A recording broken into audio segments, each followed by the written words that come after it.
ukweli tupo vizuri. Maandalizi tuliyopata kutoka kwa viongozi ni mazuri ambayo yanatusaidia sisi kuongeza uzoefu wa kucheza kwenye mashindano. Na michezo hii ya kirafiki unadhani imeongezea jambo gani? Michezo ya kirafiki imetuongezea vitu vingi, kwa sababu kuna vitu ambavyo tunafanya makosa, naamini tutarudi kwenye uwanja wa mazoezi ili kuvirekebisha. Mnawaonaje wapinzani ambao mmekutana nao, na kwamba licha ya kwamba hamko kundi moja mnaweza mkakutana nao kwenye hatua zingine?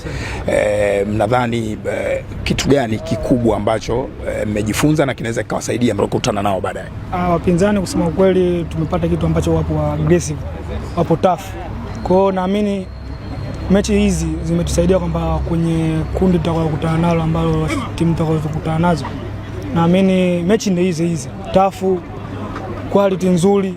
Naamini tumepata kitu. Pale makosa yalitokeza kwa mchezaji mmoja na timu pia, naamini tutarudi kwenye uwanja wa mazoezi hadi kufanyia kazi. Wachezaji wenzako wanaizungumziaje tiketi ya kwenda World Cup? Kila mmoja ana hamu ya malengo.